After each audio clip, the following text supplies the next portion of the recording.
And welcome in Ritchie and Rob, betPARX, my guy, Jon Ritchie. I am Rob Ellis. Looking forward here, John, to the Washington Commanders for the Eagles, coming off a monster win where they knocked off the Miami Dolphins, John. And look, they're still one of the lone one-loss teams standing in the NFL for sure. We've seen this before. This is part two with these two meeting. Previously, week 4, it was a pretty wild game, and the Eagles ended up winning it in overtime. Probably too much of a sweat for a lot of Eagles fans, John.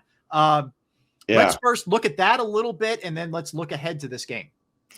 Well, that game was a shock. If you'll remember, Sam Howell threw all over us for close to 300 yards, and no one could figure out how he was doing that. You know, how were we not getting this kid down on the ground?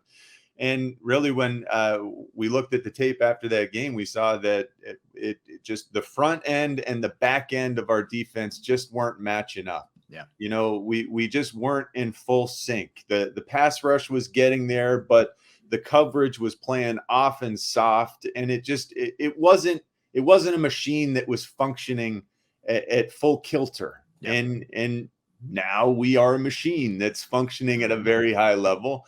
And I'm really looking forward to it because the Washington Commanders are functioning at a very low level. When I watch them go out there and score 7 points against the New York Giants, their offense has taken a step back. The Commanders' offense has, and I'm looking forward to facing it because I am so positive our young guys are chomping at the bit, ready to blow things up. Yeah, 40 sacks they've allowed so far this year, John. And you know, you add the piece that Howie Roseman brought in here with Kevin Byard now. More stability in the back end. Sean Desai doing a good job teaching, coaching up these guys. You don't see the blown assignments. You didn't see it in the Miami game. You feel like this should be a game. I know NFC East games are weird and all that. I get it. But this should be a game where the Eagles can do some real damage here. Yeah, I mean, and we were saying that in week 4, then it was 31-34 in overtime. No, look, I think we know what Washington wants to do. They want to try to run the football offensively and protect their young quarterback. They don't want to have to make it look the way it did the last time.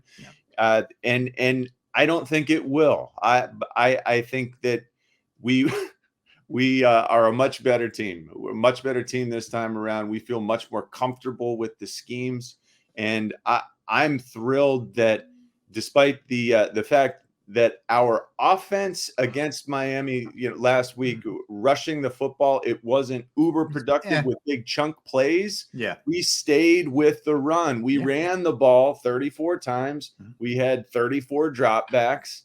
That's a pretty nice looking ratio. A little different than the Jets game. Yeah. Yeah, exactly. And it felt like a little bit of a response to that Jets game. The fact that we got away from the run, we neglected the run.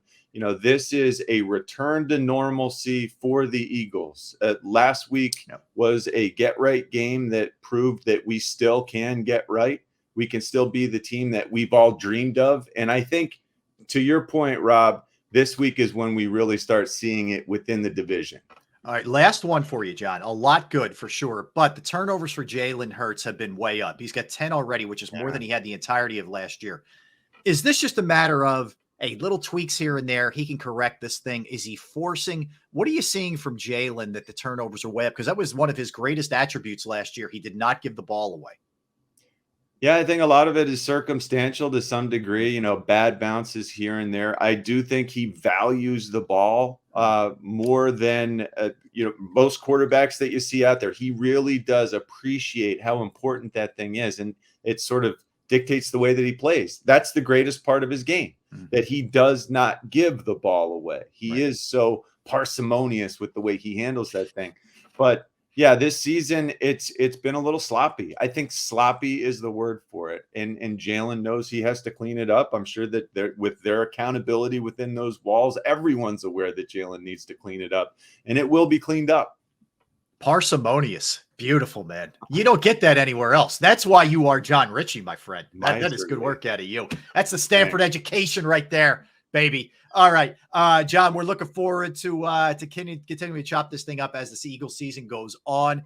Always great spending some time with you, my friend. As always, should be interesting this week for the Birds against the Commanders. All right, that'll do it for Ritchie and Rob. He's John Ritchie. I am Rob Ellis, for the great folks at betPARX.